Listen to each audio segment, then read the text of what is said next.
Welcome to the Political Insider. Today we must talk about South Africa's fourth biggest political party, which seems to be rapidly descending into a one-man band. And that one man is Julius Malema at the EFF, who expelled yet 34 members after they walked out of a sub-regional People's Assembly in Sasolburg. Apparently there was an election that was quite questionable, and as has become common practice within the EFF, Julius Malema reacted in the sort of subtle way of firing everybody that had a complaint about the election rather than hearing them. Clearly he was happy with the outcome, but the delegates weren't. So this is rapidly moving away from being a democratic organization. I'm not 100% sure they ever really claimed to be overly democratic, but there is no doubt that that is Julius Malema's house now. He's got rid of most of his other leaders. He's running this as his own fiefdom, and nobody better get in his way. So 34 more members on their way from the EFF. This is after he's lost a lot of his leadership, as we know, in the aftermath of last election, as well as some of the guns for hire, like ex-public protector Mqobani, she left, Jimmy Manye left, all these people went to MK. It's getting quite interesting to watch the EFF, and of course, needless to say, they are performing very poorly in by-elections. Let's talk about our water situation. This is the problem that is derailing the ANC.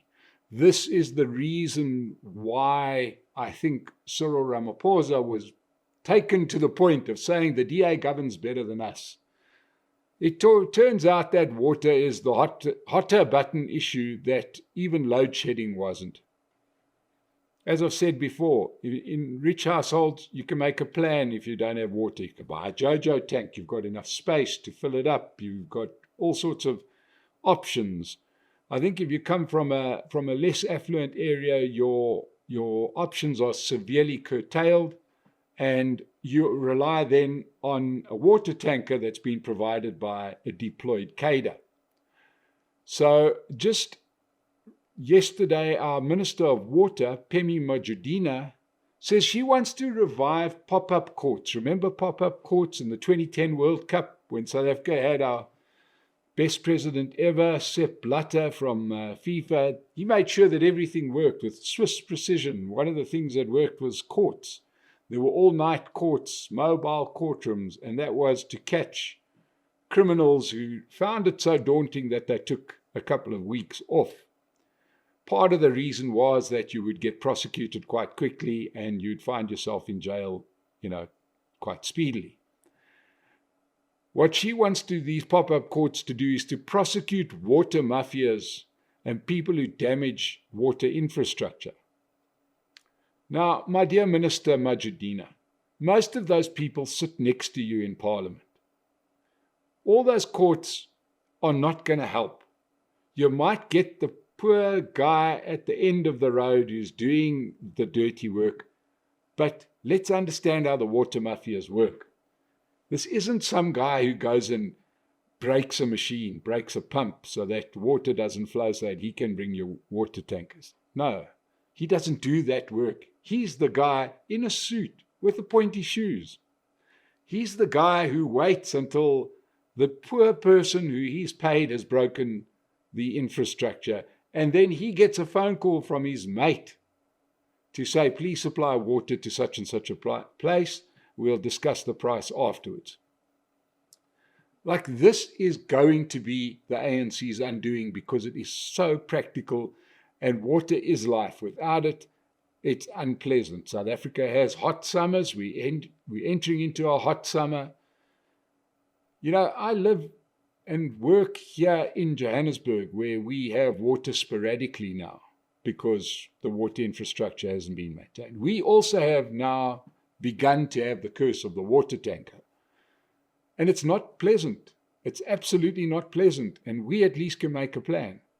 So I can only imagine that this water is going to become a hotter and hotter issue that could lead to severe problems for the ANC, especially with the looming local government elections. Lastly, I want to talk about Polokwane, that poor old city due north of South Africa, always been one of the ANC's safest seats. So it turns out that they've got, this will surprise you, a very questionable mayor, John Mpe, who has been fiddling with the books. Money ends up in his foundation. Even the hawks, you've got to know how bad you are when even the hawks pick it up, right? We know that the hawks never do their work. Suddenly, this guy is so bad that even the hawks pitch up. So what does the mayor do? He uses municipal money to get a huge legal team to fight these corruption investigations. Now, the person that was largely responsible for unearthing all of this was the municipal manager. Her name is Thuso Nemagumoni, and she's caught between doing her job and keeping her job. So she's the one that unearthed the corruption, but now she's kind of in a bit of a difficult position because the mayor has threatened her, if she doesn't sort of retract what she has submitted, that she might just lose her job. Now, we know that the people of Polokwane are a special lot. They are caught in that battle between the ANC and the EFF. And to be frank, they're getting what they deserve. But it's unpleasant. It's just downright wrong. We've got laws. We're a country of laws, supposed to be. We've got a constitution that we call one of the best in the world. I think it's commendable that the hawks are doing a job, even though we don't see them prosecuting anybody from the Zondo Commission. But at least let's start with the mayor of Polokwane.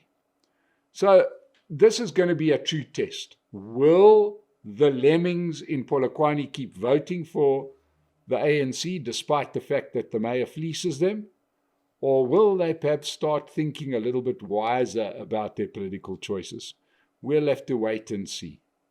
Thank you so much for joining us on the Political Insider. Subscribe to the channel. We'll see you again soon.